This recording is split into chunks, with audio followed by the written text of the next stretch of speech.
Pamoja na kuona komenti zenu nyingi kuhusiana na Yulia kuchechemea, hilo ni jambo la kawaida sana. Okay, tunasonga mbele. Hatimaye bwana, tumekuja kufahamu ya kwamba Priscilla ana undugu na Nyaka. Sasa Nyakasura bwana alikuwa anakwenda siku za nyuma, tunakumbuka alikuwa anakwenda kumtembelea mara kwa mara kituoni. Lakini yote hiyo ni kwamba Nyakasura alikuwa ameshafahamu kwamba Priscilla ni ndugu yake. Na Nyakasura akamwambia Priscilla kwamba Priscilla, samahani, nimekuwa nikikuficha hili jambo kwa muda mrefu, ila wewe ni dadangu. Kidani ulichonacho kwenye huo mkufu wako kinaashiria asili yako ya Kiphoenix. Kwa hiyo pale sasa alitoa mkufu wenye kidani kinachofanana kabisa na alichokuwa akivaa Priscilla na kukiweka mezani. Priscilla ni kama hakuamini, pale naye pia alitoa kidani chake na kukiweka mezani. Wawili hao walijikuta wakiangaliana. Hali ya hewa ilionekana kama vile muda umesimama. Tukumbuke tu ya kwamba hawa watu wapo hapa kumrudisha ndugu yao, yani kuirudisha damu ya Kiphoenix kwenye ukoo ule wana Phoenix. Kwa hiyo Priscilla anatakiwa akaunganike na wanamoto wenzake.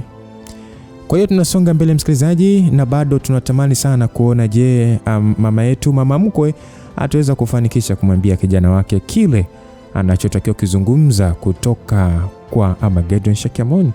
Tunasonga mbele, langu jina ni Lucas Lumba, mtayarishaji ni Sasingano.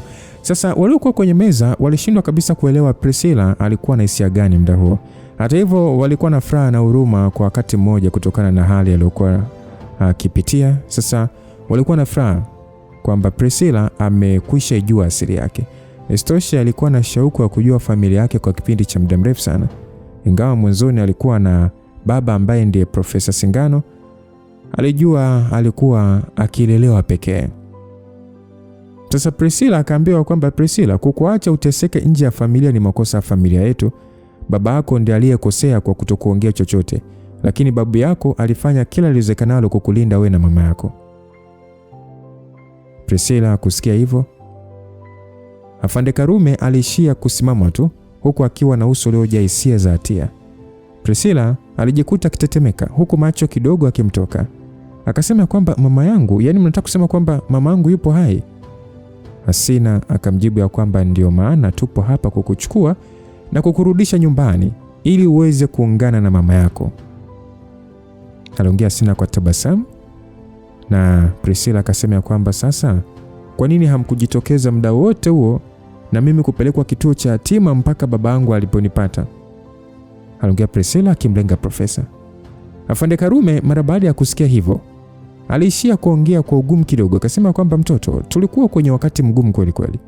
Ni ngumu hata kuelezea, ila samani sana, mimi na mama yako hatukutaka kukutelekeza. Priscilla macho yake yalichanua, huku sasa akimwangalia baba yake huyo wa damu, mwanaume ambaye alipaswa kuwa na ukaribu naye, lakini muda huo alionekana mgeni machoni pake. Mara baada ya Hamza kusikia kauli hiyo, alishindwa kujizuia na kucheka, akasema kwamba nyewe watu hakika mnajua kupanga mikakati yenu. Mmeacha kutokuja na mama yake Priscilla hapa kwa sababu mnataka kumrudisha nyumbani, sio? Hasina naye alianza kucheka na kisha akasema kwamba Hamza, hivi kwa nini unaona kama hii ni hila? Mama yake Priscilla hana mafunzo ya nishati yote, hivyo hatukuona haja ya kumchosha na safari ndefu. Afu istoshe Priscilla ni msichana wa Kiphoenix ambaye anatokea kwa bahati ndani ya karne. Ni kawaida kwa kabila letu kuwachukulia waliozaliwa na mwamko wa damu ya Kiphoenix kwa heshima kubwa. Kama atakubali kuondoka na sisi, tunahakikishia atakuwa salama na hamtakuwa na haja ya kuwa na wasiwasi. Sasa hivi familia yenu iko busy na kujikusanya pamoja ili kuimarisha ngome yenu ya kimadaraka. Sidhani kurudi kwa Priscilla ni jambo la kawaida tu la kufahamiana na familia yake, sio? Baada ya Hamza kuongea hivyo, Hasina akamjibu kwamba hatuwezi kumuingiza Priscilla kwenye mambo makubwa ya kifamilia yanayoendelea. Mambo ya wakubwa yatashughulikiwa na wakubwa. Sisi tunachotaka pekee ni Priscilla kuijua familia yake. Isitoshe tuna deni kubwa kwake kama familia. Tupo hapa kumwomba Priscilla kurudi na sisi nyumbani kwa hiari yake tu. Kama atakataa, hatutomlazimisha. Hamza aliishia tu kusinyaza macho yake. Alijiambia huyo Hasina anajua mno kuongea kisiasa. Hakushangazwa kuona ndiye aliyepewa jukumu la kudili na hilo swala la hapo, na hata ile mara ya mwisho kuwa wa kushuhudia pambano kati yake na Wahinde. Sasa Priscilla muda huo yeye aligeuza kichwa chake na kumwangalia Hamza, na kisha akauliza kwamba Hamza, ulikuwa ukifahamu kuhusu hili swala? Priscilla, kuhusu hili swala si makusudi kukuficha. Nilikuwa nikizingatia zaidi usalama wako. Mimi najua umefanya yote kwa ajili yangu, hivyo mimi siwezi kukulaumu, lakini nataka tu kujua ukweli kuhusu kilichotokea. Mimi nitakuamini kwa asilimia kwa utakachoniambia, aliongea Priscilla kwa msisitizo. Mara baada ya kusikia hivyo, Hasina na Karume waliishia kumwangalia Hamza kiajabu hivi. Hamza naye alionekana kufikiria kwa muda, na kisha akasema kwamba sawa, nitakuelezea ninachojua. Kufuatia hapo, Hamza alianza kumwelezea Priscilla kile kilichotokea. Priscilla, hayo ndio ninayojua juu ya kilichotokea, lakini kuhusu mama yako mzazi kuwa hai, sikulifahamu hilo, aliongea Hamza. Mara baada ya kusikia kauli hiyo, alijikuta akishangaa mno. Kilichomshangaza si juu ya yeye kutelekezwa, ila ni juu ya kufariki kwa pacha wake Nyakasura. Ingawa kuzaliwa kwake na kufa kwa pacha wake Nyakasura ulikuwa ni kutokana na imani za kipuuzi, lakini bado hisia zilimvaa. Priscilla akasema kwamba dada Nyakasura, samani sikujua kuhusu hili, nadhani utakuwa unanichukia, aliongea Priscilla akimwangalia Nyakasura kwa sura ya hadhi. Sasa Nyakasura akasema kwamba unakuwa mjinga sasa, kuzaliwa kwako ni swala ambalo huwezi kuzuia, na kama ningekuwa nakuchukia, kivipi niwe mimi ambaye nimekutafuta? Priscilla kusikia hivyo alijikuta akitoa pumzi aweni, akasema asante sana dada Nyakasura. Sasa Nyakasura akasema kwamba niite Sulea. Nyakasura ni jina langu la msimbo tu ndani ya kitengo cha Malibu, aliongea Nyakasura na tabasamu, na Priscilla alishia kutingisha kichwa. Sasa muda huo na Hasina naye alitingisha kichwa kwa namna ya kuridhika, akasema kwamba kweli kabisa, ingawa Priscilla ameishi kwenye ulimwengu huu tokea akiwa mdogo, lakini msichana aliyejaliwa roho nzuri sana. Hiki ni kigezo kikubwa sana kwenye kuamsha nguvu zote za Phoenix. Moyo wa uungwana ndio njia rahisi ya kupata ufunuo wa sanaa ya utakatifu wa damu yako. Babu yako amekwisha kumrudisha mama yako nyumbani, kwa hiyo turudi wote ili ukutane na mama yako na kuitambua asili yako. Priscilla alishia kukunja ngumi huku akimwangalia Hamza aliyekuwa amesimama nyuma yake, na mara baada ya kufikiria kwa muda akasema kwamba Hamza, naomba tuongee peke yetu. Hamza alishia kutingisha kichwa na kisha akasimama na kumwongoza Priscilla mpaka kwenye balkoni ya kuangalia mandhari ya kisiwa. Priscilla alijaribu kufunga nywele zake zilizokuwa zikipeperushwa na upepo wa baharini, na kisha akaongea baada ya kufuta pumzi na kusema kwamba Hamza, moyo wangu unadunda kwa kasi mno. Hamza muda huo alishia kutoa sigara na kisha akaiwasha na kuvuta pafu, na kisha akamwangalia Priscilla na tabasamu hafifu. Ni kwa sababu ya kupatwa na wasiwasi juu ya kutokea kwa watu wengi wanaokutambua kama ndugu zako, si ndio?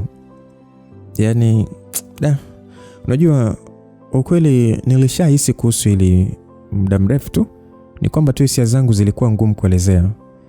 Ni sahihi kwa hivyo, lakini tayari wazee waungu wa kale wamekwisha kutoka mafichoni na kurudi uraiani, na sasa wapo tayari kukupa ulinzi. Kwa hiyo sidhani kundi la watu ambao walimchukia mama yako wanaweza kukufanya chochote. Umekwisha kufanya maamuzi, wewe unajihisi unataka kurudi ama? Mimi nishafanya maamuzi muda mrefu tu Hamza. Nataka kurudi na kukutana na mama yangu na pia kumshukuru babu yangu. Yaani bila yeye mama yangu na mimi tungekuwa tumeshakufa muda mrefu tu. Lakini walikutelekeza kituo cha kulelea yatima. Kuna haja gani ya kushukuru sasa? Hapana. Kama angenitelekeza kweli, asingenipatia kidani cha asili ya familia yangu. Lakini vile vile hata kuja kulelewa na Profesa Singano kama baba yangu, naona ulikuwa ni mkakati wa babu. Hamza kusikia hivyo alijikuta akishangaa. Ni kweli, mara baada ya kusikia hivyo alijikuta akihisi ukweli wake. Ilionekana kweli babu yake Priscilla alishamtambua muda mrefu tu na kumkubali Priscilla kama mjukuu wake. Priscilla, usifikirie sana, pengine alifanya hivyo kutokana na ukarimu wake tu, au pengine kulelewa na Profesa Singano na Madam Neema kuwa kama mamako. Ilikuwa ni swala tu waliloamua wenyewe kutoka moyoni. Hata hivyo, kama unataka kurudi, una ruhusa yangu. ila wakikuonea au kukufanya jambo lolote unapaswa kuniambia. Kumbuka wewe ni mpenzi wangu. Yaani unaongea kama vile naondoka moja kwa moja. Mimi nitawezaje kuondoka na kuwaacha watoto hapa peke yao? Upande wa Hamza mara baada ya kusikia hivyo alijikuta pia akishangaa. Priscilla, kama umekwisha kuamua kurudi, kwa nini sasa umetaka kuongea na mimi mwenyewe? Priscilla alionekana kuminya midomo yake kama mtu anayetafuta ujasiri. Na kisha akasema ya kwamba ingawa nikiongea hivi unaweza kukasirika, ila unaonaje ukiacha kumkasirikia Madam Victoria? Usimtenge mama yako, sawa? Hamza uso kidogo ulizama. Alisha kuvuta moshi mwingi wa sigara na kutoa nje. Na kisha akaongea kwa kunja sura akasema kwamba umenitoa nje kwa ajili ya kuniambia hili tu ama? Mara baada ya kuona mabadiliko ya Hamza, Priscilla kidogo alipatwa na wasiwasi. Hata hivyo alizidi kusisitiza akasema ya kwamba nilitaka kuambia hili swala baada ya siku 2 zijazo. Lakini naona kama nishachelewa, hivyo napaswa kukuambia sasa hivi. Hali yangu mimi ni tofauti na kwako. Mimi nitajua tu jinsi ya kudili na hili swala. Hamza, hivi unajua kwa nini mimi nataka kwenda kuonana na familia yangu? Licha kwamba babangu wa kambo ndiye aliyenilea na hata sasa bado hayupo, ila nataka kurudi. Priscilla, wewe ni msichana uliyejaliwa roho nzuri. Kwa hiyo ni ngumu mno kulaumu wazazi wako. Hapana, ni kwa sababu kabla ya kifo cha Madam Neema kuna mambo aliniambia. Madam Warden alikwambia nini? Inaonekana baba kabla ya kuondoka alishaongea na Madam Neema juu ya safari yake ya kutokurudi hivi karibuni. Ila alimwachia Madam Neema maagizo ya kuniambia ikitokea familia yangu itatokea na kunitambua, napaswa kurudi na sipaswi kuwachukia. Hii ndio maana nilisema kuna uwezekano babu na baba Singano walikuwa na mawasiliano. Kulingana na maneno ya baba, alisema wazazi pia walizaliwa kama watoto bila mawazo ya kuja kuwa wazazi wa watoto wengine. Kuwa mzazi ni swala ambalo wanajifunza kadri unavyokuwa. Na kila hatua ya kujifunza watu wanafanya makosa. Familia ni majali watu unayopaswa kutunza na sio kukataa. Aliongea Priscilla. Hamza alifikiria kwa muda, ni kama mtu aliyepotalia kwenye mawazo. Unaongea kama Profesa Singano vile. Lakini vile vile sauti yako inasikika kama ya Madam Neema. Ni kwa sababu nahisi baba yangu yupo sahihi. Unajua kuwa mzazi ni jambo la kujiandaa, lakini likitokea ghafla maamuzi watu wanayachukua, yani maamuzi ambao watu wanachukua yanaweza kuwa sahihi ama kutokuwa sahihi, kwa sababu ni hatua kujifunza kwao. Mimi nimeona namna ambavyo Madam Victoria alivyokuwa akikuangalia. Yani anaonekana ni mtu anayekujali sana. Nimesikia pia kutoka kwa Haji alikuwa akikusaidia pia kwa siri kukulinda. Lazima hata yeye atakuwa na changamoto zake tu alizokuwa anapitia. Kama angekuwa hana changamoto, sidhani kama angekuacha mwenyewe kwa miaka yote hiyo. Hamza alishia kuvuta pumzi nyingi na kuzishusha, na kisha akatabasamu na kusema kwamba sawa na kuahidi nitaongea naye. Uso wa Priscilla ulichanua baada ya kusikia hivyo na kutingisha kichwa. Mimi natamani kweli kukuona ukiungana na familia yako Hamza. Katika miaka yangu mingi niliyoishi kituoni na kulelea watoto, nimegundua wote mangojeo yao ni kuona na wao familia zinatokea na kuwachukua na kwenda kuishi maisha ya kawaida. Haina haja kukataa nia zao nzuri kwako, kwa sababu umeshakuwa mtu mzima tayari na maisha yako ni mazuri. Priscilla, kwa nini unaongea kama bibi sasa? Naona yani haumalizi kabisa. Usije akawa pepo la Madam Neema limekuvaa. Mjinga wewe. Basi nimeacha bwana. Aliongea hivyo. Hamza akasema ukisharudi nyumbani hakikisha unawasiliana na mimi. Ukikuta matatizo unapaswa kuniambia haraka sana, umenielewa? Sawa, mimi nimekuelewa. Hata hivyo sidhani kama unaweza kunitesa. Isitoshe uko vizuri mno sana Hamza. Aliongea Priscilla na kisha akamkumbatia Hamza. Mara baada ya kutamkiana maneno mazuri, hatimaye wote walirudi ndani ya ngome. Mara baada ya kusikia Priscilla amekwisha kukubali kurudi nyumbani, Hasina na Karume walijawa na furaha na shukrani. Upande wa Hamza alimwangalia Nyakasura na kisha pale pale akaongea kwamba Nyakasura, nifuate. Nina swala nataka kuongea na wewe. Sasa kila mtu alishindwa kuhisi ajabu baada ya kusikia hivyo. Ni kama walijiuliza wanataka kwenda kuongea nini huko. Nyakasura moyo wake ulihisi ajabu, lakini bado alikubali na kufuatana na Hamza. Hivi, unakumbuka mara mwisho tulivyowekeana beti juu ya mimi kulitiisha lile joka kule Pugu? Si unakumbuka nilishinda mimi Na nikakwambia nitakwambia ninachohitaji kwako muda ukifika. Ya, nakumbuka. Kwa unataka kusema nini? Uliniambia kuhitaji jambo lolote, si ndio? Ni sahihi. Jambo lolote, si ndio? Upo serious jambo lolote? Nyakasura mara baada ya kusikia hivyo Hamza akiongea akicheka, alijikuta ni kama picha mbalimbali zikianza kupita kwenye akili yake. Alijikuta akimeza mate mengi, kusasa mapigo ya moyo akiongezeka. Wewe niambie tu, ili mradi tu liwe ndani ya uwezo wangu. Ni swala ambalo lipo ndani ya uwezo wako. Ukweli nataka kuwa na wewe katika ukaribu kwa siri, lakini we hapana, sitaki. Wewe ni mchafu wa tabia Aliongea Nyakasura kusasa uso ukiiva, akijaribu kumkatisha Hamza.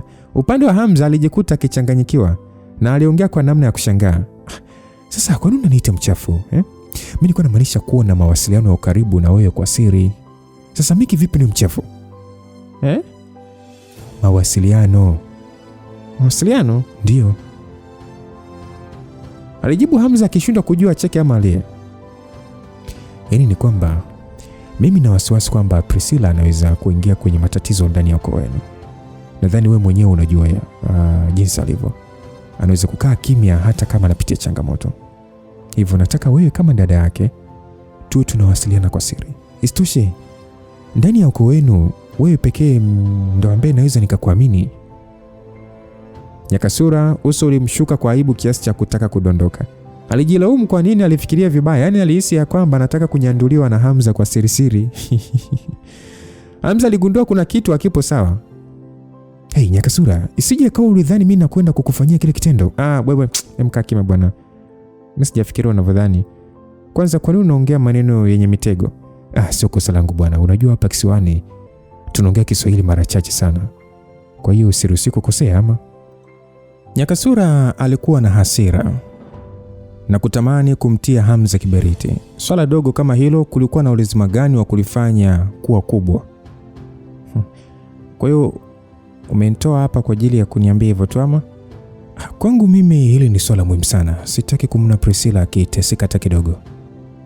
Hamza pia alipanga kumwomba Regina atume ni kama mpelelezi ndani ya familia hiyo ili kuwa na uhakika zaidi wa usalama wa Priscilla. Ni mdogo wangu, hivyo ni kawaida nitamlinda mwenyewe. Sidhani kama kuna haja ya wewe kuwa na wasiwasi. Afistoshe ni Jada Shamsu aliyemhitaji Priscilla kurudi. Kwa hiyo sidhani kama kuna mtu ataweza kumchokoza. Hamza mara baada ya kusikia Jada Shamsu alikumbuka huyo ndiye mtaalamu pekee aliyeweza kupigana na jemadari kiasi cha kutoana jasho, lakini mwisho wa siku akashindwa pambano. Najua huwezi kuteseka, ni kwa sababu tu sipendi kuwa gizani juu ya kinachoendelea. Bwana mwacha zako bwana, familia yetu haina siri kiasi hicho. Aliongea na Hamza alishia kutingisha kichwa tu kukubaliana naye. Sawa, haina noma. Na wewe pia basi unapaswa kuwa makini. Sidhani kama Tanzania ni salama kama ilivyokuwa mwanzo. Hebu acha kujigamba basi. Ni swala la muda tu nitakuja kukupita. Hamza alishia kutabasamu tu na kutaka kujibishana naye. Hata hivyo, ingawa alikuwa mnyonge kumwachia Priscilla, lakini hakuwa na jinsi. Baada ya masaa kadhaa mbele, Priscilla alisindikizwa na Hamza na wenzake mpaka uwanja wa ndege. Mara baada ya ndege ya Phoenix kuliacha anga la kisiwa, Hamza alikumbuka maneno ya Priscilla pale pale na kisha akamwangalia Eliza na kumpa maagizo. Liz, nenda kwenye nyumba zetu za wageni na kumwambia jumuike nasi kwenye chakula cha usiku. Kuhusu swala la kuongea na watu wazima, Hamza alijua Eliza kidogo alikuwa amekomaa zaidi. Ukweli Hamza hakuwa amepata chakula cha kueleweka katika kipindi cha muda. Hivi karibuni kila mtu alikuwa busy na majukumu yake, kiasi kwamba walikula bila kujumuika pamoja. Hasa mara baada ya muda wa chakula cha usiku kuadia na kila mmoja kufika, Beri usiku huo ndiye aliyekuwa mhudumu katika kuandaa mapishi. Alikuwa amevaa kepi ya upishi na zana zingine zilizomfanya aonekane tofauti kabisa. Muda huo alionekana kusukuma kijitoroli kilichokuwa kimefunikwa kwa kitambaa safi kuingia kwenye dining ndani ya ngome hiyo. Sasa Hamza akauliza kwamba Beri, unafanya nini? Aliongea Hamza kwa kucheka mara baada ya kumwona Beri. Beri akasema, bosi, nimekuandalia nyama maalum kwa ajili yako. Aliongea huku sasa kama ni mtu anemzawadia Hamza hazina ya thamani. Pale pale alifurua kitambaa kile kwa mbwembwe.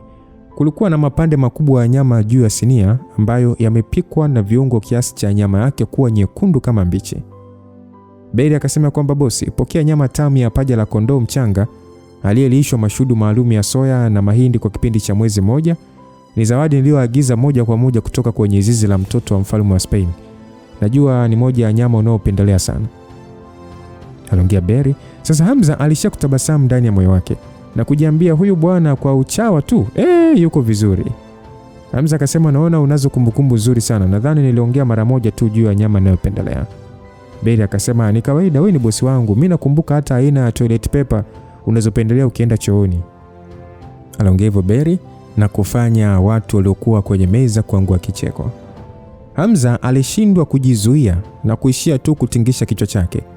Hata hivyo, hiyo ndio tabia ambayo alimpendea Beri. Alikuwa hana uwezo wa kupigana wala hakuwa mfanya biashara, ila alikuwa ndiye pekee aliyeweza kufanya hali ya mazingira ichangamke. Sasa Genuleza akasema kwamba Hamza, mbona hiyo nyama ni mbichi kabisa? Inavuja damu. Sasa unakulaje hapo? Hiyo sio nyama mbichi.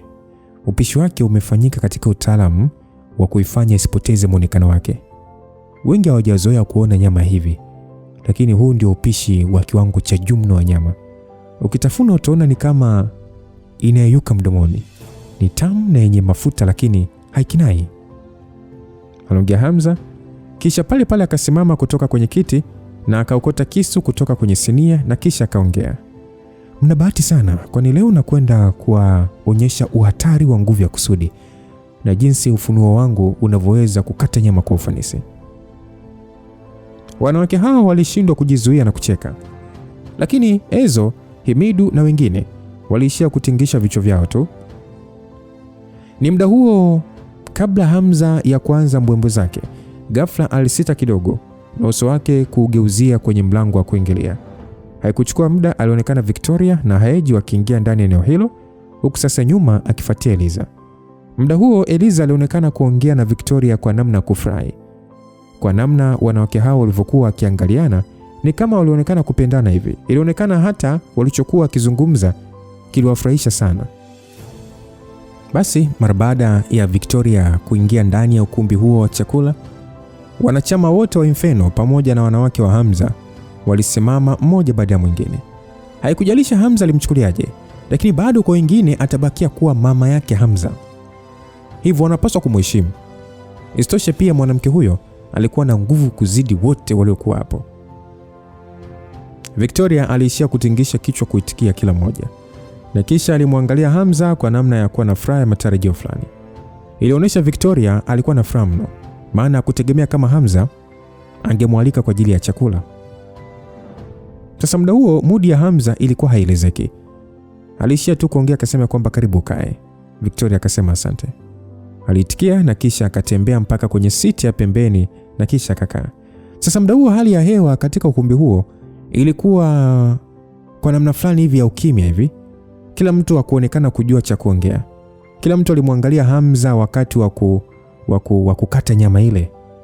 Kisu kilichokuwa kwenye mkono wa Hamza muda huo kilionekana kama vile ni uzi wa madini ya fedha uliopita kwa haraka juu ya pande la nyama ile.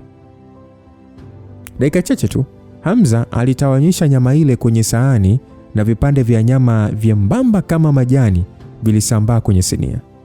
Hamza mara baada ya kufanya vile alichukua sahani na kisha akaweka vipande kadhaa vya nyama kwa mpangilio na kisha akasogeza sahani ile mbele ya Victoria. Inakuwa tamu zaidi ikiliwa na mvinyo wa sherry. Sekunde ambayo Hamza alimaliza kuongea kauli hiyo, pale pale Beri alishasimama na kuinua chupa ya mvinyo wa sherry na kumiminia Victoria. Mara baada ya sekunde ya kusita, macho ya Victoria yalionyesha hali fulani hivi ya wekundu na alishia kutoa tabasamu hafifu tu na kuuliza kwamba Hamza, haunichukii? Hamza alishia kugeuka na kisha akasogelea kitoroli kile na kisha akaendelea kukata nyama huku akitoa tabasamu lililoshindikana kutafsirika. Hata sikufahamu Kwa hiyo kivipi nikuchukie? Victoria muonekano wake ulishia kuganda. Kisha aliinamisha kichwa chake na kutabasamu. Na kisha akasema ya kwamba ni kweli hukunifahamu kama mama yako mzazi. Sasa ungenichukia vipi? Hamza aliishia kuweka mezani sahani za nyama iliyokatwa na Beri alianza kwa kuitawanya kwa kuila moja. Na kisha pale pale Hamza akasema kwamba lakini na shauku, ni kwa sababu gani siku ile ukajitambulisha kwangu kama shangazi kule Dubai? Mama akajibu ya kwamba ni kwa sababu niliogopa usingenipokea. Maamuzi yangu mabaya niliyafanya nyuma na yamekufanya uteseke sana. Sikuwa mama mzuri.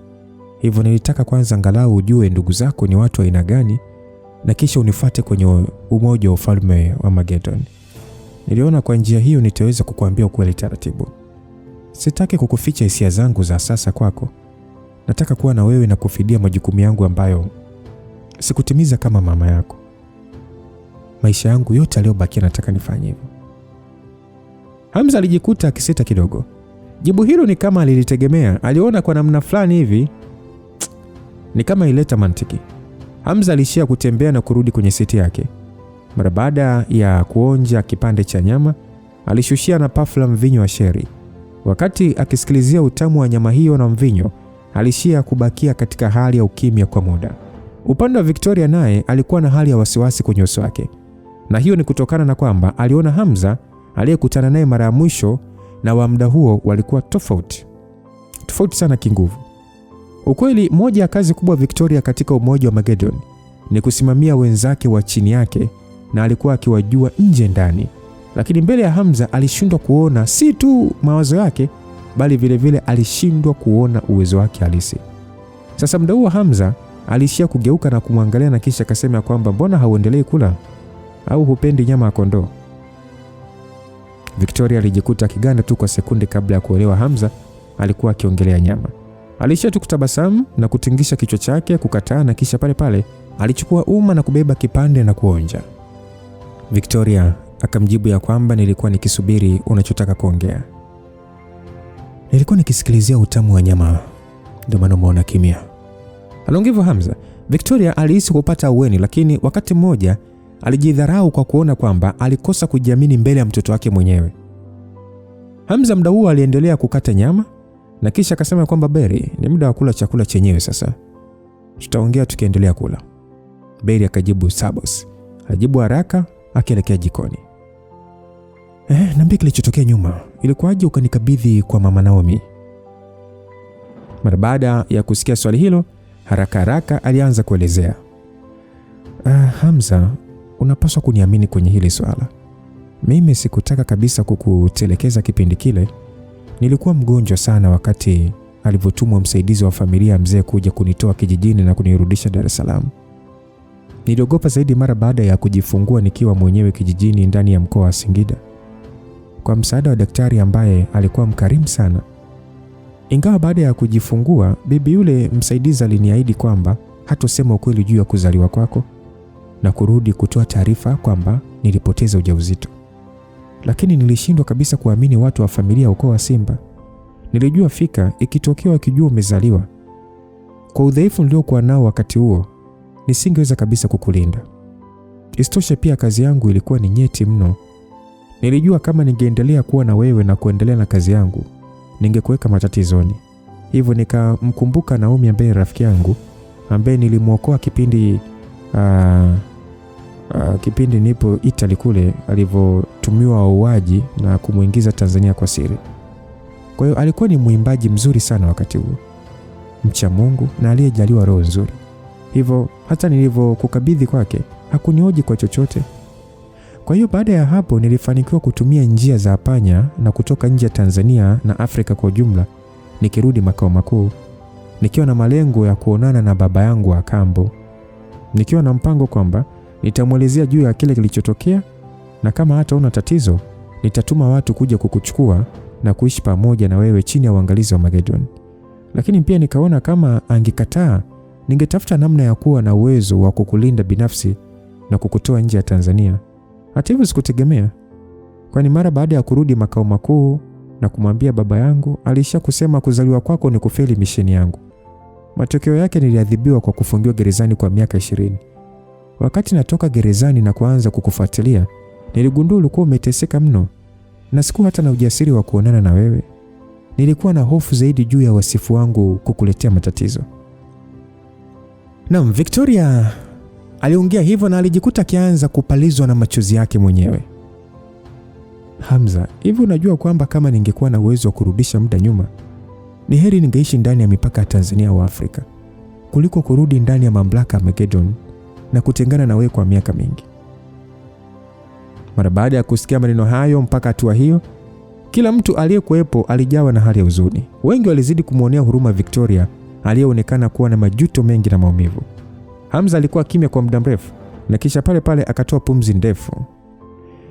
Bado kuna kitu nashindwa kuelewa. Umesema huyo mfanyakazi mzee uliyepewa akusindikize kukutoa Tanganyika mpaka Dar es Salaam, ina maana hakuna mtu yoyote ambaye hakukuzuia au kukufanya chochote? Victoria alitingisha kichwa kataa. Wakati huo nilikuwa nimejikatia tamaa mno, hivyo mimi sikufikiria kabisa kuhusu hili. Hata hivyo nilikuja kuona ni swala la ajabu kidogo baada ya miaka kupita. Nakumbuka safari yetu kutoka kijijini mpaka nafika Dar es Salaam. Ilikuwa ni salama mno. Istoshe msaidizi niliyepewa alikuwa hana hata mafunzo yote ya nishati. Na kama angetumwa mtu yeyote kutushambulia, angetuua. Lakini hatukupata changamoto yoyote. Vipi kama mtu alitumwa lakini akashindwa au alizuiliwa? Victoria baada ya kuulizwa hilo swali, alisha kutingisha kichwa tu. Hata mimi nilishawahi kufikiria uwezekano huo. Pengine kuna mtu aliyekuwa akitusaidia kwa siri, au ni kwa sababu ni jemadari aliyemteua yule mfanyakazi kunisindikiza ndio maana hakuna aliyethubutu kutushambulia. Sasa Hamza mdau alikumbuka ile siku ya kwanza kuonana ana kwa ana na jemadari, na kuna hisia zilimuingia kulingana na uzoefu aliokuwa nao nje ya nchi. Lakini Hamza swali lake ni moja tu. Kama jemadari alikuwa akimsaidia kila hatua kwa siri, alichotaka kwake ni nini? Okay, na vipi kuhusu Armageddon? Aliongea chochote juu ya anavyokuchukulia swala la uwepo wangu? Baba yangu wa kambo mbele yangu hakuwahi kuniuliza chochote kuhusu wewe. Lakini nahisi Armageddon alikuwa akijua wapi ulipo. Mimi nilikaa kituo cha kulelea yatima kwa muda mfupi sana, na baadaye nikaja kuchukuliwa na audience. Ni Armageddon aliyetoa maagizo hayo ama? Aliuliza Hamza huku wakati mmoja akimwangalia Haiji. Sasa Haiji akasema kwamba kwa nini unaniangalia kama vile master wako ameongea chochote jamani? Istoshe hata kama ungekuwa mpango wa Armageddon, unadhani ingekuwa rahisi kwa sisi kugundua? Hamza alishia kukunja uso. Ilikuwa kweli, iwe ni jemadari au Armageddon, kama kuna jambo alifanya kwa siri, ni ngumu kwa mtu yeyote kugundua kwa sababu hawahusiki moja kwa moja. Hata hivyo Hamza tokea akiwa nje ya nchi mpaka anafika Tanzania, alikuwa akijua kuna watu waliokuwa wakimwangalia kwa kujificha, akiwemo mzee ambaye alikuwa na hisia kubwa zaidi juu ya uwepo wake kwenye maisha yake. Hata hivyo hakukuwa na maana yoyote ya kufikiria hayo yote muda huo, kwa sababu hakukuwa na njia moja kwa moja kumuuliza jemadari au Armageddon kama walihusika. Sasa Hamza alishia kutingisha kichwa chake kwa muda kama vile ni kama vile mtu anayepoteza mawazo hayo, na kisha pale pale akauliza kwamba ni kweli umelelewa na mfalme Armageddon? Mimi niliokotwa nchini Tanzania miaka mingi iliyopita nikiwa mchanga, na nikalelewa na familia moja ya Kitanzania. Lakini ukweli ni kwamba kunilea kwao ilikuwa ni mpango wa Armageddon, kwani na wao pia walikuwa ni vibaraka wa Armageddon. Wazazi walionilea walikuwa ni wanajeshi. Sasa mara baada ya kufikisha umri wa miaka 12 niliingizwa na mimi jeshini kama Mtanzania na kupata mafunzo maalum ya kujifunza kuvuna nishati.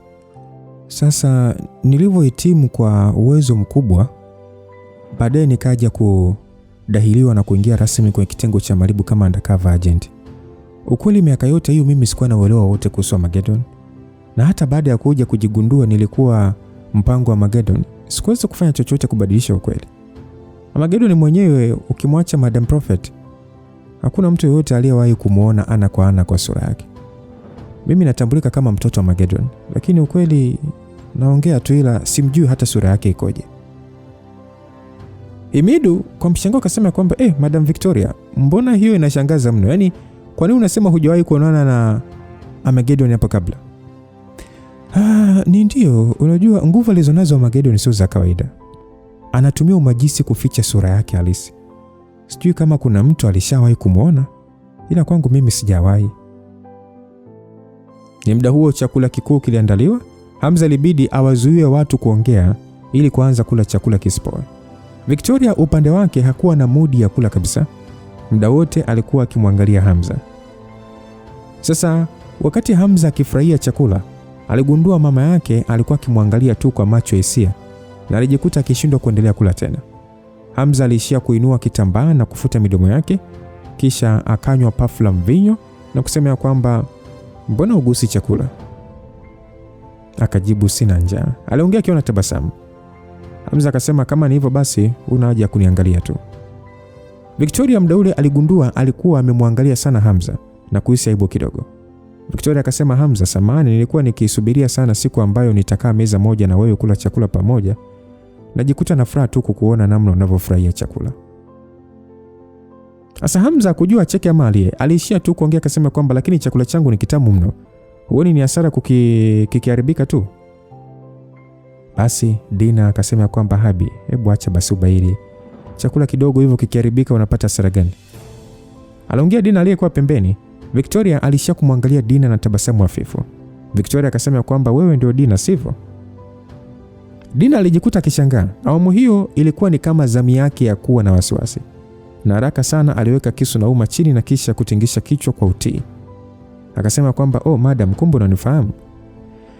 Najua kila mwanamke wa Hamza. Najua pia ni wewe uliyekuwa mtu wa kwanza kuwa na ukaribu na Hamza baada ya kurudi Tanzania.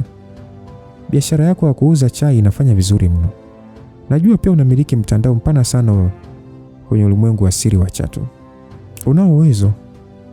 Aliongea Victoria na tabasamu hafifu akimwangalia mke mwana. Sasa Dina akasema kwamba hapana, sina hata uwezo, nilikuwa tu nikimtegemea Hamza tu kwa kila kitu. Hey Dina, kwa nini una wasiwasi hivyo bwana? Kwani tatizo ukisifiwa kidogo tu? Dina alishia kuvimbisha mashavu huku sasa akimtolea Hamza macho. Genduleza akasema kwamba mama, haya vipi, mimi unanifahamu? Genduleza aliona ngoja na yeye aulize bwana, na aliuliza kwa muonekano wa adabu. Hata hivyo neno lake la mama liliwafanya kila mtu aliyekuwa mezani kumwangalia. Kuna hadi waliopaliwa. Muda huo hata hivyo walidhani Victoria angefurahishwa kuitwa hivyo, lakini muda ule alimwangalia Genduleza kwa muonekano kutokuwa na furaha naye. Na kujua ndio. Si ndio kidogo tu ulitaka kumuua mwanangu kwenye misitu ya Rwenzori kule kwa kutumia usinga wako? Muda huo mwili wa Genduleza ulitetemeka na mara moja alionyesha hali ya kutia huruma akimwangalia Hamza kuomba msaada. Kwa bahati Victoria aliongea kwa muonekano wa kawaida tu, lakini isingekuwa mtoto wake wewe. Oya, huyu madam ni ana balaa. Basi bwana, tusonge mbele msikilizaji. Basi Madam Victoria akamwambia Genduleza kwamba hata hivyo haiji kaniambia umejitahidi kutubu makosa yako na hata kumwokoa Hamza. Kwa hiyo nitajifanya hakuna kilichowahi kutokea nyuma. Genduleza akasema asante sana mama. Aliongea Genduleza kwa furaha kama vile alikuwa amepata msamaha wa rais. Ni muda huo Victoria alionekana kufikiria jambo na alimwangalia Hamza na kuongea kwa wasiwasi. Victoria akauliza kwamba Hamza, sijafanya makosa kumwongelea mpenzi wako vibaya, si ndio? Victoria alikuwa na wasiwasi. Alijiona kwenye macho ya Hamza hakuwa muhimu kama wanawake wake. Sio kwamba umeongea uongo. Wewe mwanamke kuna kipindi alitaka kuniua ndio. Ila ndio hivyo tu. Uwezo huo hana. Basi kama ni hivyo nimefarijika. Ukweli nimeridhika na kila msichana uliyechagua. Na mke mkubwa Regina anaonekana kuwa na uwezo mkubwa. Ingawa uwezo wake wa nishati ni mdogo, lakini uwezo wake wa kuongoza ni mzuri mno. Inasikitisha hayupo hapa kisiwani na kupata nafasi ya kuonana naye. Hamza kusikia neno mke mkubwa alijikuta akifurahishwa na kauli hiyo. Mke wangu Regina sijaonana naye pia kwa muda kidogo. Nikishamalizana na masuala ya mwaliko wa sherehe ya rafiki yangu basi moja kwa moja nitarudi Tanzania. Mara baada ya Victoria kusikia hivyo, mara moja akaongea kwa namna ya wasiwasi akasema kwamba huyo rafiki yako ni Princess Irami. Yaani umaaliko kwenye sherehe yake ya kuzaliwa ama? Ndio. Na wewe kumbe unajua hiyo sherehe? Ndio, lakini unapaswa kuwa makini sana Hamza. Irami ni mwanamke mwenye akili mno. ambaye anathaminiwa mno na baba yangu wa kambo. Kutokana na kuzaliwa na uwezo mkubwa wa asili ya umajisi, baba amekuwa akimhitaji mara nyingi kumuingiza kwenye umoja kwa ajili ya kumsaidia kupandisha uwezo wake. Nina uhakika kwenye hiyo sherehe kuna watu wengi kutoka umoja wa Magedon ambao watafika kushiriki. Sasa ukionekana na mtazamo wa uhasama dhidi ya Magedon, utakuwa hatarini. Hamza kusikia hivyo alijikuta akishangaa kidogo, na pale pale kuuliza kwamba hujaniambia ni sababu ipi iliyokufanya kuja ghafla huku kisiwani? Isije ikawa ni Magedon amekuagiza kuja kunipa taarifa. Kuna maagizo yoyote kwa ajili yangu kutoka kwa Magedon? Mara baada ya kila mtu kusikia hivyo, walijikuta wakakamaa miili na kuacha kula. Ukweli nilitaka kukuambia kuhusu hili muda mrefu tu, ila sasa niliogopa ungekasirika na pia usingenisikiliza. Hivyo nilitaka kukaa hapa kwa siku kadhaa na kukuelezea taratibu. Nijua nini? Hamza, Magedon anataka kujua unasimama upande gani. Kwa kifupi, anatumaini ukichukua watu wako na kujiunga kwenye umoja wake litakuwa ni jambo jema sana kwake. Nimeua watu wake wengi sana, lakini hakutokea kunishambulia na bado anataka nijiunge naye. Isije ikawa ndani ya mamlaka Magedon hakuna mwenye kuweza kumpinga. Ni kwamba unaweza usielewe nguvu na mgawanyiko wa kimadaraka ndani ya Magedon.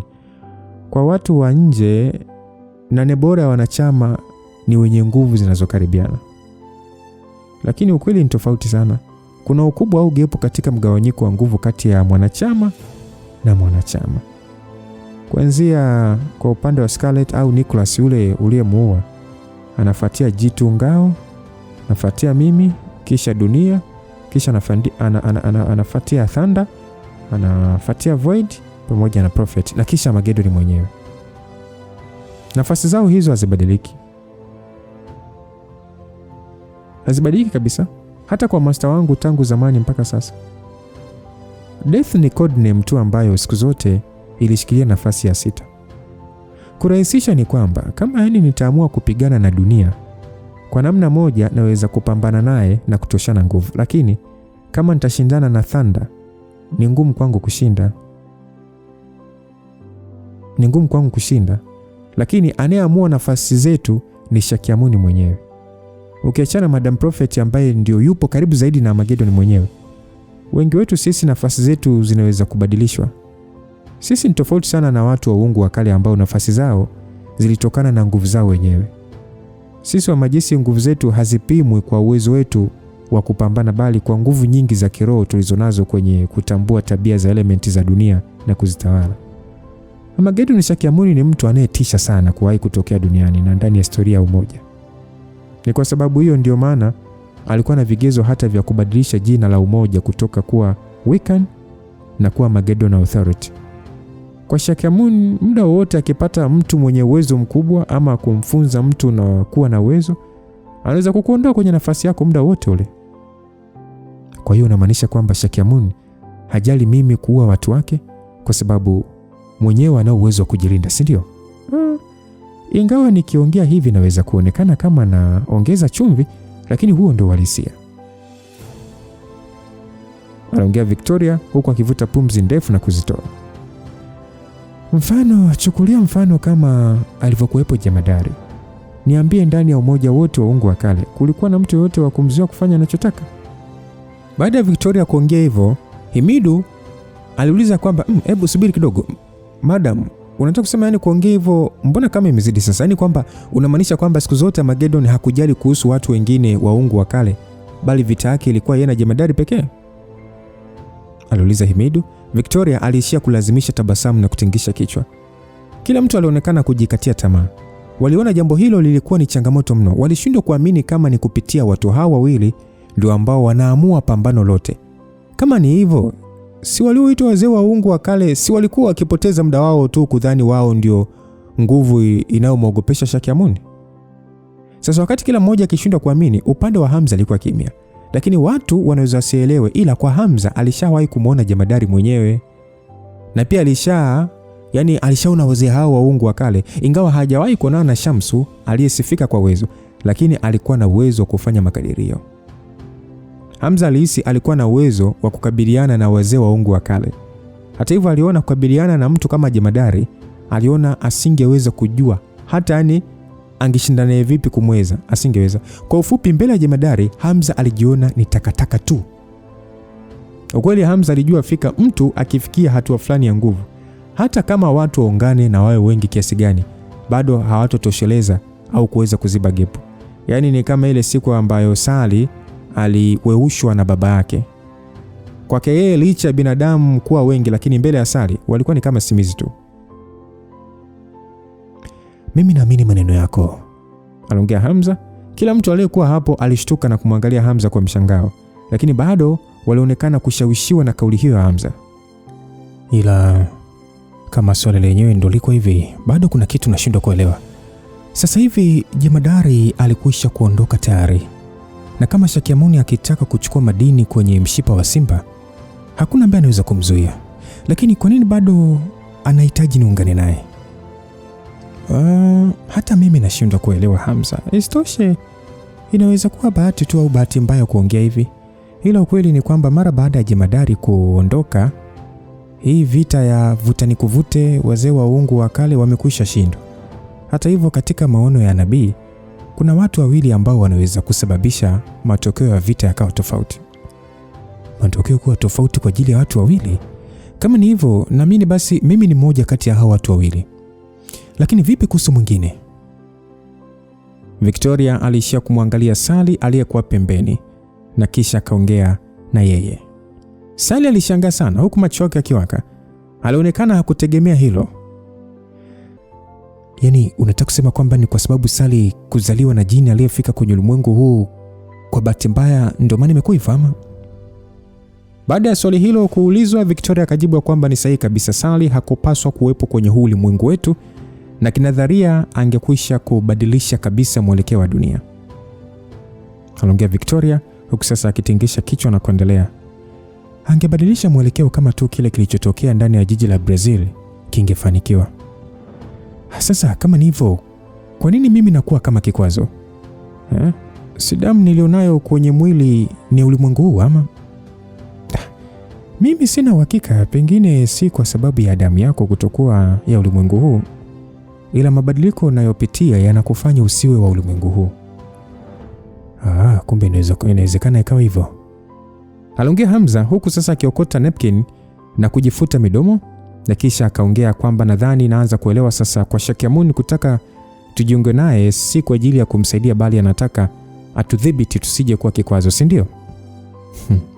Mtoto wangu jamani, kwangu mimi siwezi kukuambia ujiunge na Magedon Shakyamuni, ila kwangu mimi usalama wako ndio matokeo bora kwangu. Haijalishi ni upande gani unasimama au ni wapi upo, kwangu mimi sijali. Lakini kama Magedon anakuona kama kikwazo, anaweza kuchukua hatua kali zitakazokuweka hatarini. Mara baada ya kufikiria kwa sekunde maneno hayo, Hamza alishia kuongea na tabasamu akasema kwamba najua, lakini nahitaji muda kufikiria kuhusu hili. Basi Victoria naye hakuthubutu kuendelea kuongea, akiogopa Hamza anaweza kumuelewa vibaya na kuona analazimisha ajiunge na Shakyamuni. Victoria alimwambia kwamba haijalishi ni maamuzi gani utafanya, mimi nitakusapoti. Basi Hamza alishia kumwangalia mama yake huyo kwa hisia mchanganyiko, na kisha akasema kwamba unaweza kukaa kwenye nyumba zetu za mapumziko upande wa kusini kule. Eneo lile linafika jua vizuri na hatua kadhaa tu upo ufukweni. Kwa uchukulia kama upo mapumzikoni tu. Victoria akajibu sawa. Ajibu Victoria kwa kutingisha kichwa huku sasa macho yake akiwa madogo, na alitabasamu kwa kuridhika. Mara baada ya chakula, kila mmoja akajiandaa kwenda kwenye nyumba zao kupumzika. Hamza alimuita Emido akamwambia kwamba Emido, hebu nifuate kwenye ofisi yangu. Watu hawakushangaa. Ukweli ni kwamba mara nyingi Hamza akiwa kwenye wakati mgumu au hali ambayo anahitaji ushauri, mtu wa kwanza anayeongea naye ni Emido. Kuna mambo ambayo hayakuhitaji ushauri wa watu wengi, bali yalihitaji watu wachache kuyapembua katika utulivu. Mara baada ya kuingia ndani ya chumba hicho na kufunga mlango, Hamza alitoa sigara kwenye meza na kisha akawasha. Sigara aina ya Cohiba ndio ilikuwa imeshikiliwa na Hamza. Ni aina ya sigara ambazo Hamza aliandaliwa maalum na Sali. Inasemekana aina hiyo ya sigara huzalishwa jumla 2000 tu kwa dunia nzima. Ingawa ni ghali mno, ila kwa Hamza neno ghali alikuwa kikwazo. Hata hivyo Hamza alipendelea kuvuta sigara za kawaida, ila anapokuwa ndani ya ofisi yake hutumia aina hiyo ya sigara. Himidu, kwa hili swala la Magedon, hebu niambie wewe mtazamo wako ukoje? Mdau Himidu alikuwa akimwonea Hamza wivu kutokana na sigara iliyokuwa mkononi mwake, lakini alihisi aibu kuomba moja. Aliishia kuzunguka kwenye ofisi hiyo kama mtu anayejaribu kufikiria. Akauliza kwamba bosi, hili swala ni juu ya kifo na uhai. Naona kama ni swali gumu sana kulijibu hivi hivi. Hata hivyo Hamza anashindwaje kujua tabia ya Himidu. Alishia kutingisha kichwa na kisha akacheka na kumwambia kwamba kwa hiyo unahisi yani litakuwa jepesi baada ya kuvuta sigara moja, si ndio? Hebu acha kutia huruma bwana. Chukua moja ndio uongee. Himidu alishia kucheka kwa kuweza kuumbuliwa na kisha pale pale haraka akachukua moja na kuiwasha. Na mara baada ya kuvuta pafu moja tu alijisikia kuchangamka na kisha akasema, bosi, kama unataka nikupe jibu moja tu juu ya hili swala, basi onyesha kujivuta. Kujivuta? Ndio bosi. Wewe jivute kimaamuzi. Kwa lugha nyepesi, yani jionyeshe kama unapatwa na uzito wa kufanya maamuzi ya kuchagua upande. Aliongea Himidu na kisha akapiga pafu lingine la sigara na kutoa moshi, kisha akaketi kwenye kiti na akaendelea kwa kusema kwamba bosi, unajua leo Madam Victoria akatoa taarifa nyeti sana. Unajua ni taarifa gani? Sinijui Magedon kunipa nafasi ya kuchagua ama. Bosi, hapana. Kuhusu Shakyamuni kwa na nguvu. Si hata hiyo taarifa. Aliongea Himidu akitingisha kichwa kataa. Hamza alijikuta akasirika kwa kuona anachezewa akili. Huyo upumbavu gani sasa? Kama una ushauzi jamba basi haraka wewe, acha kujibanabana. Dosari bosi. Dosari ya kutotabirika. Hili ndio swala ambalo Shakyamuni anahofia sana bosi. Unajua umeua wanachama wake wengi, lakini bado hajafanya chochote kukushambulia. Si kwa sababu ni mvumilivu, bali ni kwa sababu anaogopa. Kwa unamaanisha kwamba ni Shakyamuni ananiogopa? Wewe unaongea ujinga wewe. Ni kipi ambacho hajaona kutoka kwangu? Hata kama mimi ni kasoro kwenye mipango yake, kivipi bado aniogope? Bosi, unaweza kuhisi mimi nazidisha bosi, lakini wahenga wanasema mtembea peku haogopi mwiba. Katika macho ya watu wengi, wewe umekamilisha mafanikio yote mtu anayopaswa kuwa nayo. Tayari ni tajiri, madaraka unayo na vile vile una umri mdogo. Ndio bosi. Mimi sidhani kama kwenye macho ya Magedon anaona mafanikio yako ni makubwa. Lakini tofauti yenu ni kwamba wewe ni mtembea peku, huku Magedon ni mtembea na viatu. Magedon ni mtaalamu ambaye ana uzoefu wa mamia ya miaka. Kwenye ulimwengu wake wewe umetokea ndani ya miaka 20 tu. Yaani ni sana kusema katika umri aliokuwa nao Shakyamuni, wewe ni kama cheche ya uhai inayopotea baada ya kupepesa macho. Kwake hajalishi nani alifanikiwa vipi, limradi muda wa kuishi na mafanikio ni mfupi. Yeye ni mtu ambaye ameshuhudia cheche nyingi sana za uhai. Hamza alitingisha kichwa. Kwa maneno mengine, ingawa asingejidharau kwa uwezo aliokuwa nao, lakini vile vile asingekuwa na kiburi cha kudhani ana uwezo wa kupambana na Magedon. Bosi, unajua, hebu fikiria hapa bosi. Shakyamuni na Jemadari wamekuwa kwenye mtafaruku wa miaka mingi sana. Lakini ghafla tu Jemadari anaamua kuondoka. Maana yake ushindi anaona kwenye kona. Lakini kwa mtu kama Shakyamuni, kadri ambavyo anauona ushindi karibu, ndio namna ambavyo ataongeza makini. Hatutaka kufanya kosa lolote lile linaloweza kupelekea kutukupata ushindi. Hii ndio maana amejikuta akiwa tegemezi zaidi kwenye unabii wa prophet. Anachotaka ni kuona kila hatua anayopita ili kuwa na uhakika wa 100%. Vinginevyo hawezi kuweka ushindi wake rehani. Himidu aliongea na kisha pale pale akasimama na kutoa moshi mwingi. Unajua bosi, hebu tuchukulie mifano hii miwili. Tuseme sasa hivi na kuambia una 90% za kumshinda Magedon. Utafikiria kujiunga naye? 90 nyingi sana hizo bwana. 40 tu namkataa mchana kweupe.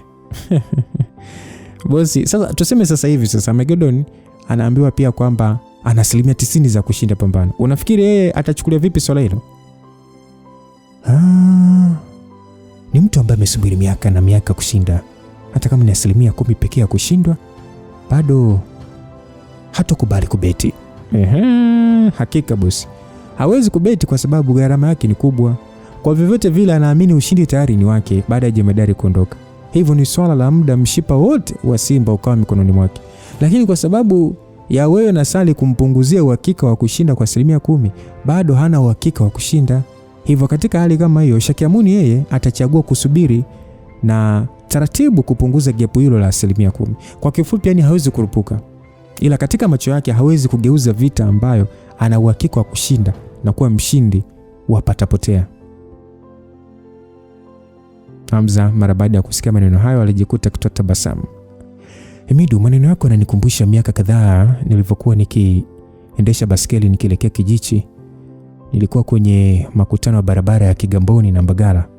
Ghafla kuna bosi mmoja hivi aliyekuwa akiendesha Range Rover Sport akataka kunigonga. Alikuwa akiongea na simu, hivyo alikuwa amepoteza umakini na kidogo tu anigonge na baskeli yangu. Hata hivyo, licha uzembe kuwa wa kwetu wote, bosi yule alishuka haraka na kisha akatoa hela kama 200,000 hivi na kunipatia huku akiomba msamaha. Sasa nikajikuta najiuliza, yani kwa nini huyu bwana akawa mwoga hivi? Kwa kuendesha tu gari bei mbaya kiasi hicho, moja kwa moja ni tajiri. Hivyo hakuna polisi atakayemfunga. Sasa baadaye nilivyomwambia Dina kuhusu kilichotokea, aliniambia kwamba bosi yule aliogopa kwamba ningejifanyisha kuumia na kulifanya jambo kwa kubwa. Sasa kwake, tofauti na kupoteza muda wa kwenda kazini au kufanya mambo yake, ni heri apoteze kiasi kidogo cha pesa. Yes kabisa. Yani upo sahihi kabisa boss. Boss upo sahihi kabisa. Kadri mtu ambavyo ni tajiri au ana ukubwa madaraka, ndivyo ambavyo anaogopa kukosea mtu hoheahe. Kwa sababu tajiri siku zote anahitaji usalama. Yani hawezi kukubali kubadilisha mipango yake na maisha yake kwa sababu ya dosari ndogo. Kwa Shakyamuni sasa, kwa muda huu ni tajiri mkubwa duniani na ni mtu mwenye nguvu. Kwa hiyo ushindi tayari anaona upo upande wake na jina lake litadumu milele. Hawezi kuweka rehani ushindi wake kwa sababu tu ya wewe kuwa kasoro ndogo. Boss, unajua kimsingi kama angeamua kuchukua hatua mwenyewe, pengine sisi wote hapa tungeshapotea mavumbini. Lakini kwa Magedon, Shakyamuni ni mtu anayeishi ndani ya heshima yake na ufahari wake na anahitaji kudumu kwenye hali hiyo. Ya upo sahihi. Kutokufanya maamuzi ndio maamuzi sahihi. Nitafanya kama ulivyoongea. Ngoja nivute muda wa kufanya maamuzi kadri nitakavyoweza. Huku sasa niendelee kufanya mambo yangu mpaka pale nitakapoona nina angalau hata 70% ya kushinda.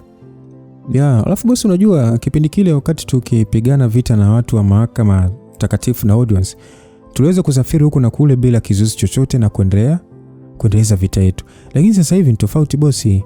Upande wowote utakaoamua kupigana lazima kuna hasara. Kwa sababu mpaka sasa shemeji na watu wengine unaowajali wapo ndani ya Tanzania. Hii ndio sababu hata watu wa ungu wa kale hawana hofu na wewe. Lakini kama tukiungana na Magedon sasa hivi, taarifa lazima zitavuja na watu wa kwanza watakaoathirika ni ndugu waliopo ndani ya Tanzania. Lakini Magedon naye sio mjinga bwana. Kama akigundua anajaribu kuvuta muda, kuna uwezekano atatumia njia nyingine ya kunilazimisha kufanya maamuzi. Kwa sasa hakuna kingine unachoweza kufanya bosi. Yaani hapa ikitokea hivyo, tutaendelea kutumia mbinu hiyo hiyo kushinda mbinu zake nyingine. Aliongea Himidu. Sasa Hamza alishia kuonyesha ishara ya kimaamuzi usoni. Aliona njia pekee ya kutokuwa kwenye dilema ni kadri atakavyokuwa na nguvu. Sasa Hamza alikuwa na uhakika ndani ya miaka 10 tu inamtosha kabisa kuweza kufanya mazoezi ya kumfikia Magedon. Hata hivyo, tatizo ni kwamba Magedon hawezi kumwangalia Hamza tu anapanda nguvu. Hivyo njia pekee ambayo Hamza aliona ni kutafuta mbinu ya haraka ili kuweza kupanda level.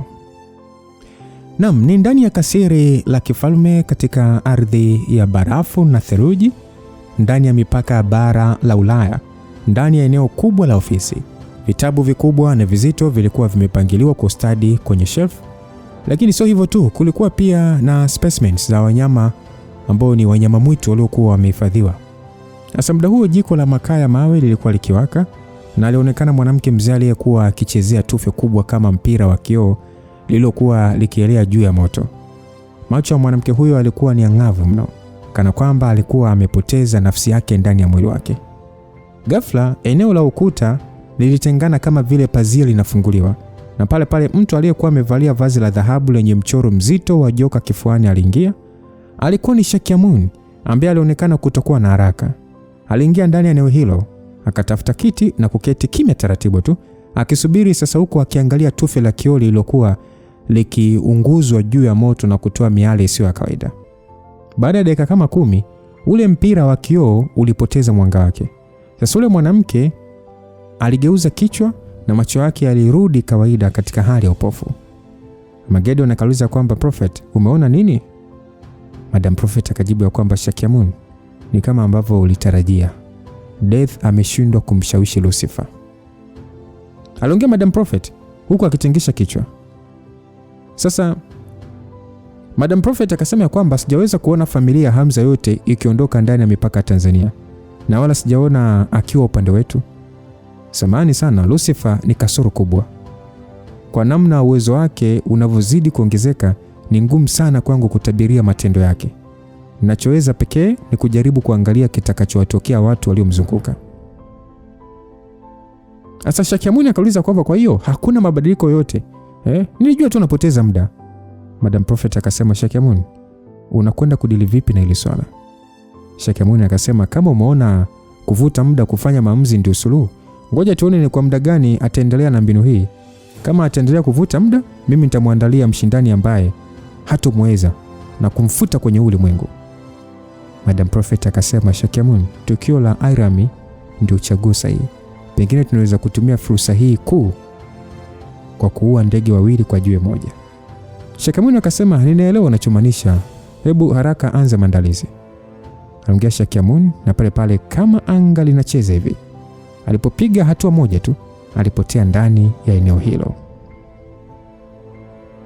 Naam, ni kaskazini mwa bara la Ulaya, ndani ya viunga vya jiji la Stockholm. Kando ya fukwe ya ziwa kulikuwa na nyumba kadhaa zilizokuwa na mapaa ya rangi nyekundu. Waliokuwa mjini na kuangalia upande wa mlimani waliweza kuona ndege mbalimbali wakipaa na kuingia mlimani. Hata hivyo, muda huo ilionekana gari ya zamani, ni ya zamani kidogo hivi, aina Mercedes Benz ya SL, ni ya rangi ya fedha, ikisimama kwenye moja ya nyumba moja hivi au mbili hivi katika eneo hilo. Ilisimama kwa sababu ilizuiliwa na mlinzi wa kifalme. Sasa mwanajeshi akasema kwamba, hello, good afternoon sir, madam, do you have an invitation? Mwanajeshi huyo alipiga saluti huko akiuliza hivyo. Ndani ya gari hilo lililokuwa na paa la kufunguka juu, alionekana mwamba Hamza aliyekuwa amevalia suti nyeupe akiwa na ari ya uchangamfu kabisa. Aliinua kadi fulani hivi yenye mchoro wa orchard kutoka kwa Sally na kisha akampatia yule mlinzi. Sasa baada ya mlinzi huyo kusoma kadi ile, pale pale alionyesha heshima zake na kisha akasema kwamba welcome Sir Furlin and Countess Sally. Hamza akajibu thank you. Kisha akaendesha gari na kuingiza ndani. Baada ya kuendesha gari, alitoka nje na pale pale alianza kumtupia Sally lawama. Ila Sally, nilikwambia tunakuja kama watu wa hadhi ya kati, lakini imekwaje ukatengeneza utambulisho wa kutufanya sisi tuitwe count nini? Angalia wale wanajeshi wanaonekana bado wanafikiria wasifu wetu. Wakiwa na mashaka tunaweza kuwa matatizoni. Aliongea Hamza. Siku hiyo Sally alikuwa amevaa gauni la kamba jeusi hivi. Ukijumlisha umbo lake na uzuri wake, seka yenye fumbo kubwa pamoja na nywele zake za rangi ya fedha ilimfanya kuonekana wa kipekee. Sasa Sally akasema kwamba, lakini Prince, ukuniambia nitengeneze wasifu aina gani? Mimi nidhani unataka kuwa wa hadhi ya kawaida. Hamza alishatu kuvuta pumzi na alionekana kutotaka kumlaumu Sally kwa sasa. Isitoshe, aliona kwamba kwa kuwa yupo kushiriki sherehe hiyo ya siku ya kuzaliwa, basi kuingia tu ndani inatosha. Sasa Hamza alimkonyeza Sally akamwambia kwamba basi haina mbaya, ili mradi tu tumefanikiwa kuingia inatosha. Kwa sasa usiniite Prince, niite bro. Basi kwenye macho ya Sally kulikuwa na viashiria vya aibu, lakini alitingisha tu kichwa chake na pale pale alisogelea mkono wa Hamza na kushika na kisha akasema okay brother. Sauti ya brother ilivyominywa sasa ilikuwa ni tamu kama asali na kufanya moyo wa Hamza kuanza kuwasha. Alishindwa kujizuia na kukumbuka namna mara ya kwanza alivyokutana na Sally kwenye gereza la ardhi. Alishia tu kumshushia Sally busu la kichwa kwa upendo huku akitabasamu, kisha akasema tuingie zetu. Sasa wakiwa wameshikana mkono, walianza kutembea wakisogelea mlango. Asilimia kubwa ya wageni waalikwa waliofika katika eneo hilo walikuwa ni aidha vigogo wa serikali, matajiri au watu wa kifalme. Kabla ya kuanza safari ya kuja hapo, Sally alikuwa ameshakagua orodha ya wageni, hivyo alijua kabisa hakuna aliyekuwa akiwajua. Walipofika nje ya mlango, Sally alikuwa amesharudi katika hali yake ya ukauzu na hadhi kubwa, na kwa muonekano tu alionekana mtu mzito. Sasa muda huo Hamza ndiye aliyeonekana kama mdhaifu mbele ya Sally. Kwa namna alivyojifanya mpole na mwenye muonekano wa kizembe, ndani ya ukumbi huo kulikuwa na vigogo wengi waliokuwa wakiongea wao kwa wao. Asilimia kubwa wakiwa ni wazungu pekee. Kawaida kusalimiana ukiingia tu ndani ya eneo hilo kulikuwa hakukwepeki. Hamza na Sally hata hawakujisumbua kusalimiana na watu, Mara baada ya kuangaza macho yao kutafuta, hatimaye waliweza kuona upande aliopo Airami. Muda huo Airami alikuwa amevalia kama princess zaidi. Gauni la maua ya lavender na taji la madini ya almasi kichwani. Alikuwa amesimama pamoja na mfalme na malkia wakisalimiana na wageni walikwa. Tabasamu lilikuwa usoni mwake, lakini umakini wake haukuwa kwenye maongezi. Alionekana kama mtu anayetingisha kichwa, lakini akili yake haipo hapo. Ukweli ni kwamba alishawaona Hamza na Sari wakiingia, lakini kwa kuwa hakuwa katika hadhi ya President Heir, bali kama princess wa familia ya kifalme, kama angewasogelea na kusalimiana nao ingebua ukakasi kwa wazazi wake. Hivyo alishia kuonyesha tu ukawaida kadri awezavyo. Sasa mara baada ya Hamza na Sari kutokea katika upeo wa macho wa Airami, hali ya furaha ilionekana usoni mwake, na pale pale alishikilia sketi yake na kisha akasema ya kwamba my apologies royal father and mother, my friends are here, I wish to receive them. Basi Mfalme Rui wa 17 na Malkia Margaret walionekana kushangaa kusikia binti yao akitaka kupokea marafiki. Sasa mdogo mfalme aliyekuwa na kipara kichwani na nywele zote nyeupe akiwa na umri wa miaka 60 alishia kutabasamu na kisha kauliza kwamba binti yangu mpendwa, kumbe awamu hii umealika marafiki zako? Airami akajibu ndio. Sasa muda huo Queen Margaret ambaye muonekano wake mkubwa alimrithisha binti yake aliuliza kwamba Airami, marafiki zako wanatokea wapi? Sijawahi kukuona ukialika marafiki wote kwenye sherehe zako za kuzaliwa. Huna hata marafiki uliosoma nao, na hata baadhi ya ndugu zetu huna ukaribu nao. Msikilizaji, ilikuwa ni haki kwa wazazi wake kushangaa. Airami hakuwa na marafiki wengi. Alizaliwa akiwa mzuri kupindukia na mara nyingi alijificha hata alipotoka nje ya jumba la kifalme. Pia aibu zake zilimfanya kutokuchangamana na watu. Kuna kipindi hata wazazi wake walikuwa na wasiwasi, wakihisi binti yao pengine ana ugonjwa wa sonona. Ilikuwa ni bahati walipokuja kujua kwamba ni kwa sababu tu ya aibu za Airami na si ugonjwa wa akili. Hata hivyo waliona haina haja ya kuwa na wasiwasi. Waliamini Airami wakimhusisha katika safari za kidiplomasia atazoeana na watu. Sasa kipi ambacho kiliendelea kwenye hiyo birthday party ya Airami? Kumbukeni hapa Airami ana wasifu mbili ambapo wasifu mmoja wazazi hawajui. Anaonekana tu kama binti mpole nini oya, lakini huyu ni President Heir katika ulimwengu wa giza. Lakini sababu ni ipi ambayo imefanya mpaka Hamza na Sari kwenda kwa wadhifa, yani kwa utambulisho mwingine? Na je, yapi atakwenda ndani ya huo ukumbi? Dharau zitakuwepo najua za kutosha, kwa sababu hapo Hamza hajulikani. Lakini naomba usijisahaulishe kuhusiana na mazungumzo yaliyofanyika kati ya Madam Prophet pamoja na Shakyamun. Oya, hawa watu wanaliana target. Mdoto ulikuwa na Miluka Slumba Skadibi Theotil. We meet again. Bye bye.